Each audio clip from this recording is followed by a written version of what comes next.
Good evening, ladies. I am glad to finally get on here. Like I've told you before, I do this in the morning, but then kind of think on it for a while and go forward. And I'm just now able to get to this at 7 o'clock this evening to get to posting this. But I just wanted to jump on here because this is kind of a thought to carry us for the weekend.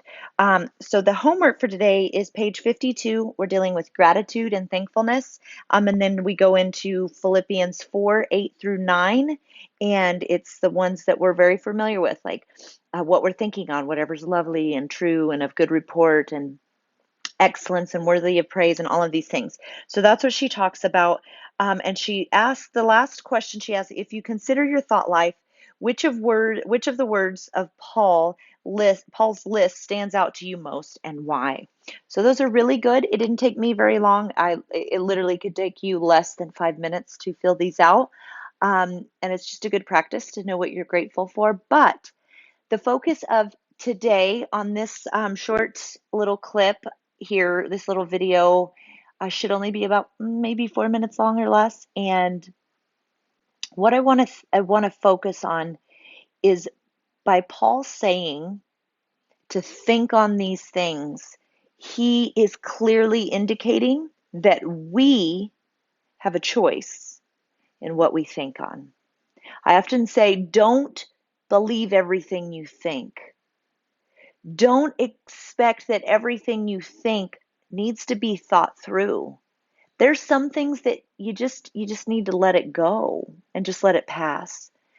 It's kind of like a bird flying overhead, a thought flying over. You decide whether it's going to land and take refuge in your mind. Or I've heard also, which bus are you going to get on? Different things like that. So don't believe everything you think, but do recognize that you and you alone can decide what you're going to think about.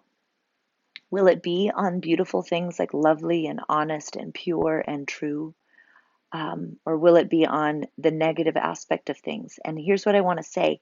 Every situation you encounter doesn't have to be positive to think only on whatever's good and right and lovely and pure and excellent and praiseworthy.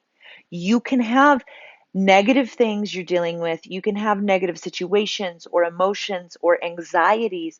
The thing is you're putting those in their proper place. So first we learned with be anxious for nothing, but with everything with prayer and asking, telling him what you need. You're making your request known to him.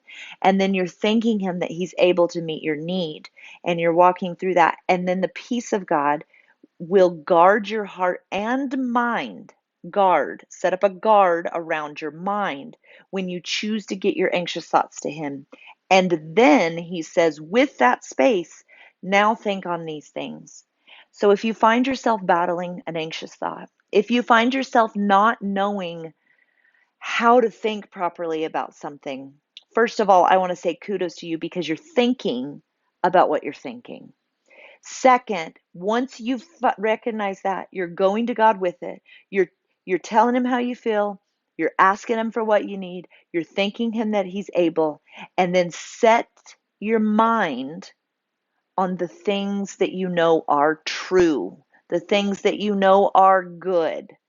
All of those things, other things are out there. Remember the lens, our focus. We focus in on what God is saying, and all the other things become blurred, but we focus in on him. So let's be intentional about how we think.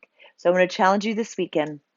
Think about your thoughts and make sure that you're surrendering them to Christ, taking every thought captive and making it obedient. All right. I love you so much. Have a fantastic weekend and go think the thoughts that Jesus says to. Love you. Mwah.